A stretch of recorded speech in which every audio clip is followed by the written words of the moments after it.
10 years in Thailand, a whole decade, and if you're watching this, you probably already know where this is going. I've made pretty much every mistake you can make when it comes to bargirls, like all of them. The newbie ones, the ones I should have known better about, and some that even surprised me. Look, I'm not here to give you some sob story or act like I'm some expert who's got it all figured out. I'm just a guy who stayed way longer than he probably should have, ignored about 100 red flags, and learned some stuff the hard way, really hard way sometimes. This video isn't about judging anyone, because I know there are many guys that have made the same mistakes as me, and there are going to be many more in the future.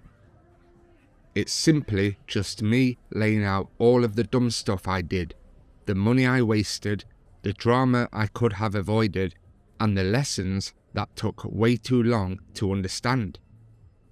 Maybe you will relate, maybe you will laugh at me, or maybe you will avoid some of the same traps. Either way, let's get into it. Number 1. Believing you are her only customer. This is the very first trap that many guys fall for after a bit of convincing from a bar girl. They walk into the bar and she gives you all of her attention, and if it's your first time in Thailand, you are probably not used to this type of attention from a woman in a bar. She will be laughing with you, asking you questions. Basically, she will genuinely seem interested in you and your life. You always have to remember, her income depends on making customers feel exactly that way. She's doing her work, and these girls are good at it. No matter what she says, you are not her only customer. You are just her commission for that night. Other guys before you got the same treatment, and other guys after you will also get that treatment. I fell for this with a bar girl that was working in a quiet bar, so I really thought I was her only customer, as the bar was pretty dead every night. Believing you are the only customer sets you up for a bad fall. It makes you ignore every other red flag. Keep your head on straight, enjoy the company for what it is, but don't kid yourself. In that bar, you are just one of many customers. Acting like anything else is the fastest way to get your feelings and your wallet completely wrecked. Number 2. Paying a bar fine and assuming it's the start of a real date. For those that will be coming to Thailand for the first time, a bar fine is what you pay the bar to take the girl out for the night. Some men think that because she is accepting to be bar fined by them, then she must like them, right? Wrong. It's just another part of the job. Stupidly, I had a girl that would keep texting me to come and bar fine her every night, and I did so thinking she actually liked me. People think this is where the bar relationship ends and a real one begins. You walk out together and think, that's it. You are more than just a customer now. All that's happened really is you have paid the bar for her to leave work early. You have covered the cost of her lost work time for the bar. What happens after that is completely up to her. Some of the girls will be shady and trick you into paying the bar fine, leaving you thinking you will be spending the night together, but she will just leave. She might be tired from work, she might just want to eat and go to sleep, or she might just want to go and meet up with friends. A bar fine really doesn't guarantee anything. It is just added fun to the Thailand nightlife adventure. Treat it exactly like that. I very much doubt it will, but if something real happens after, then consider it a bonus. But going into it with big expectations is a sure way to end up simping for someone that doesn't even care about you. Number 3. Not understanding that lady drinks are her primary income, not a sign that she likes you. Here is another one that gets a lot of guys on their first time. If you offer to buy a girl a drink in a bar in the West and she says no, 99% of the time it means she is not interested in you. If you offer to buy a girl a drink in Thailand, she is almost 100% going to accept, because she gets a commission, not because she is interested in you. The more you buy her, the more she is going to sit with you, and you end up thinking, great, she's enjoying my company. Never ever forget that those drinks are part of her paycheck, as is the attention she is giving you for buying them for her. Every time you get her one, you're helping her pay for her rent, her food, and other expenses. It's commission, pure and simple. If you stop buying them after a while, but you carry on drinking yourself, don't think she is going to stay sat with you. She will be off to find a different customer. Men that buy the same girl lady drinks night after night start thinking that she likes him or that he can win her over with his generosity. They fail to realize that's the only reason she actually likes him. For peace of mind, see the lady drink for what it is, a fee for her time during her shift. It's just part of the game here. Appreciate the company, have a fun night, but keep it as just that. Number 4. Falling for the first family emergency story and sending money. This one is for the suckers out there like me, the ones with the saviour mindset, the ones that believe everything they are told. When you get chatting to these girls in the bar, oftentimes you will be fed some type of emergency from her, such as someone in her family being sick, something being broken, and that's why she is working in the bar. Would you believe me if I told you guys still fall for this trick and they still end up sending money or straight up giving it to her as a tip? This is a mistake because 1, she is more than likely lying, and 2, now her and her friends know you are an easy target. If you go back in the bar after helping out one of the bar girls, they are going to be madly in love with you, and if you have already sent money, then you are more than likely going to fall for all of their romantic tricks. If you have convinced yourself that she really likes you, and she knows that's what you think, there will be another emergency, and another after that. Your help becomes expected. If you have already done this, I suggest skipping that bar from now on before you get in too deep. Number 5. Thinking online chats and constant messages mean true commitment.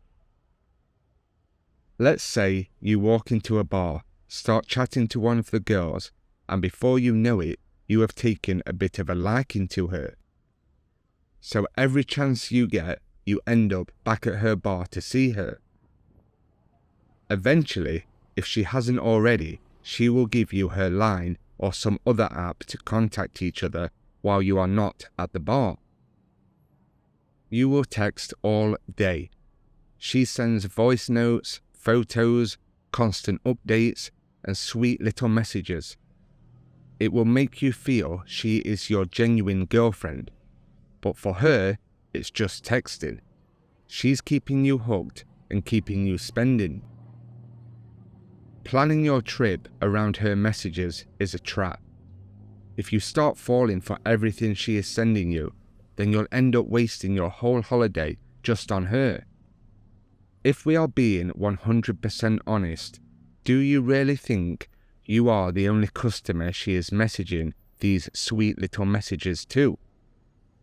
You will be one of many customers that she is managing. Don't mistake a good texting relationship for a real one. Number 6. Believing she is actually single and looking for a relationship. When you find a girl you like in Thailand, or anywhere for that matter, if you don't have your head screwed on, you take her word for everything. She says that she is single, so she's single. She says no kids, so there must be no kids. You don't dig any deeper because, at the moment, you are trusting her. But this is very naive. The bar scene has different layers. Many women have a local boyfriend or a sideline guy or children back in the village. And even with all of that she has in Thailand, she probably has a lot more boyfriends scattered around the world. She will be convincing them that they are the only one and how madly and deeply in love she is with them. We all know the reason why she is keeping so many foreign boyfriends from different countries. Obviously, she is not going to come clean about all of that and be honest about her relationships, because she wants you to fall for her and add you to the list of sponsors. If you do end up in a relationship with a bar girl, or what you think is a relationship, and then you find out about her real life or other boyfriends later on, then that is going to sting a little. All of this can be avoided by not believing a single word she says about her love life, or at least digging a little deeper before diving in head first. The truth comes out eventually, usually at the worst possible time, when you are thousands of miles away from her. And for the guys that wear their heart on their sleeve, this can hurt a lot. So, if you are naive enough to get more involved with one of these girls, you need to protect yourself. Ask indirect questions, observe her life, meet her friends if possible. Don't be paranoid, but be smart. Assume that her story is complete lies from the start, because the truth matters, and discovering it too late is a hard lesson.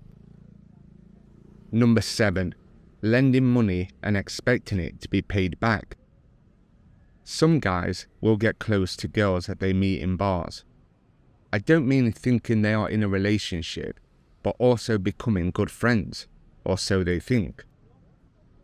Once you get close to her, the chances of you hearing about her being in a tight spot are very high. You want to help because she promises to pay you back, so you agree on when she will pay you back and you feel like a good guy, not just a wallet.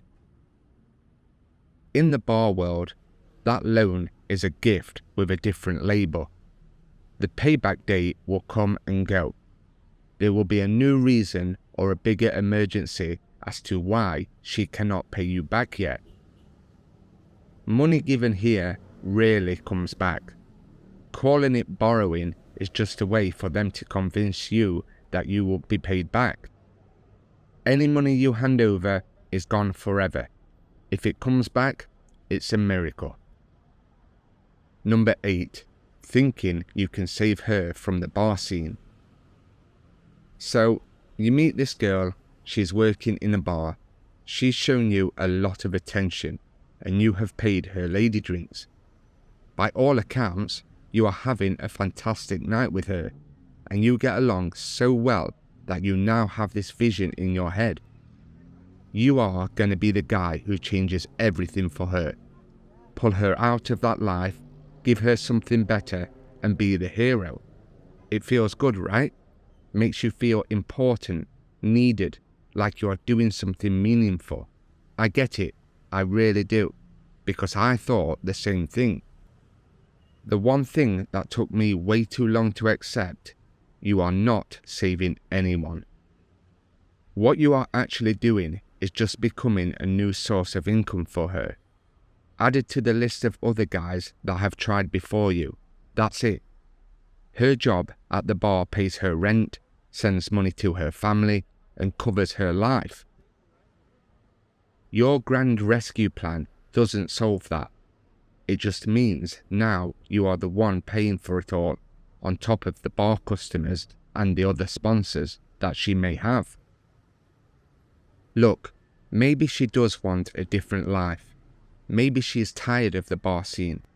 But if she's not actively working on her own life, with real steps and her own motivation, then your whole rescue thing is just you funding a lifestyle change. She might even feed you the lines that she does want a different life, that she is only doing this work because the pay is good, but she dreams of getting out of that life. Trust me, these girls know how to pull on your emotions, but she has probably said that to hundreds of other guys, and she has no intentions at all of leaving the bar behind. The whole savior thing is just a trap, so just get that out of your head, especially if she is not doing anything herself to improve her life. Number 9. Letting the girl become your reason for being in Thailand. Yes, I did this one too when I first came to Thailand. When I first came on holiday here, I came for all the usual reasons, the beaches, the beer, and just to get away from my own country for a bit and have a taste of something different. Then I met her, I got pulled in, and none of that stuff mattered anymore. She became the whole point. Every single thing I did was about being with her. Even friends back home would ask me what I was up to, and I'd just talk about her.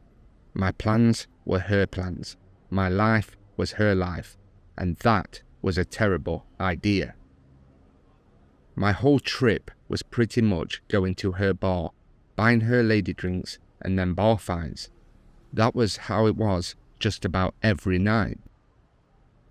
I wasn't even looking for a holiday girlfriend. It just happened because I did not think straight. And to be honest, she wasn't really a holiday girlfriend because we never went on dates or travelled together. It was just spending time at her bar. If you enjoy her company, then I guess it's not so bad. But it was a mistake for me because I wanted to travel around Thailand a bit, experience the life there, meet more people, and get stuck into the culture. And after spending pretty much every day with her on my holiday, once I went home, it was like talking to a brick wall when we would text each other.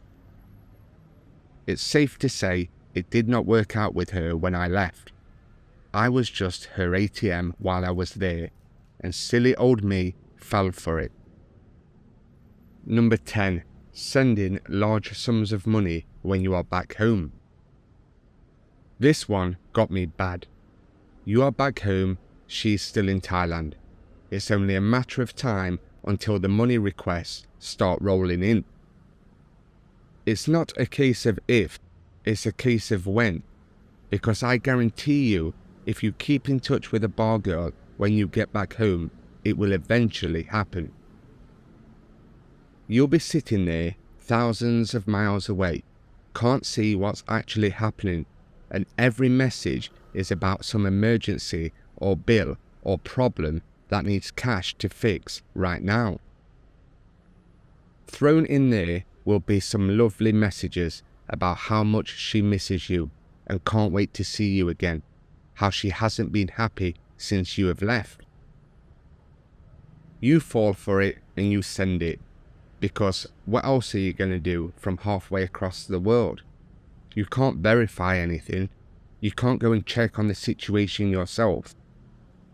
You just have to trust what she's telling you. So you transfer the money and you hope it's legit. Most of the time, you don't even ask too many questions because you don't want to seem like you don't trust her. But here's the thing. Being far away makes you an easy target. She knows you can't just swing by and see if her mum actually needs that surgery or if the motorbike really is broken down. It becomes like cash is your only way of still being present or proving you care. I sent so much money during my trips back home, way more than I ever would have if I was actually in Thailand and could see what was really going on. Some of it was probably real, but a lot of it, who knows?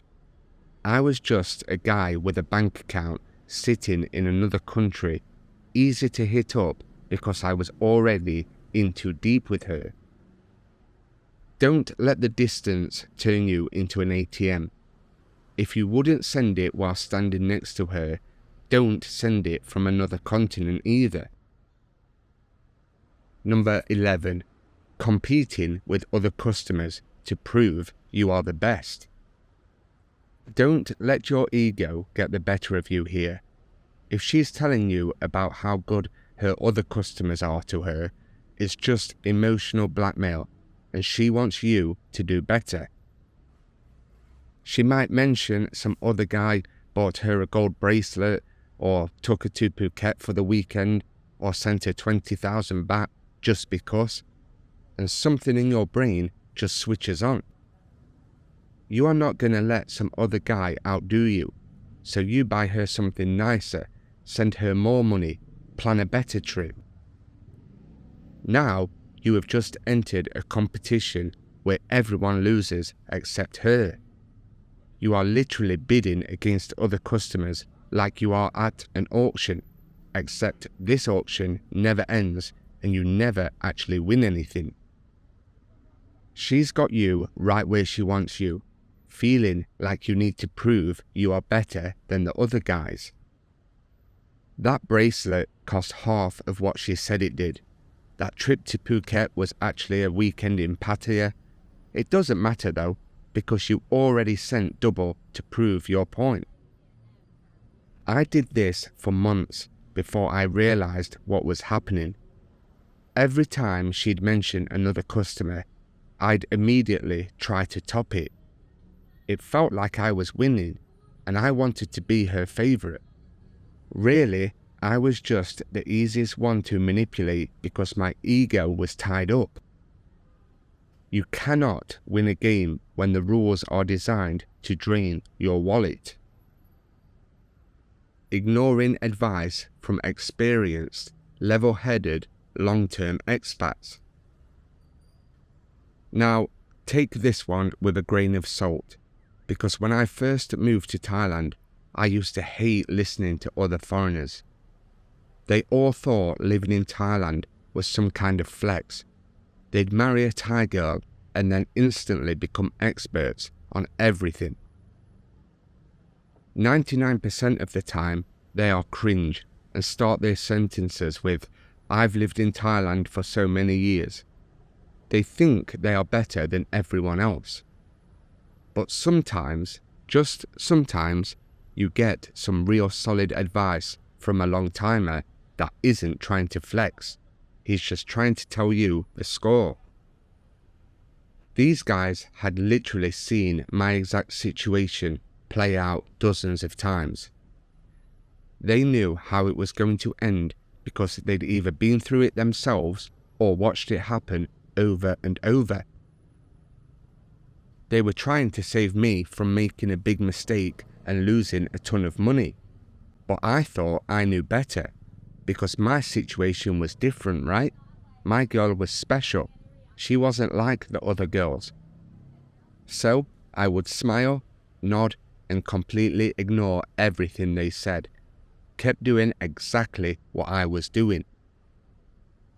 Then, like a few months later, things would go south exactly the way they told me they would, down to specific details sometimes.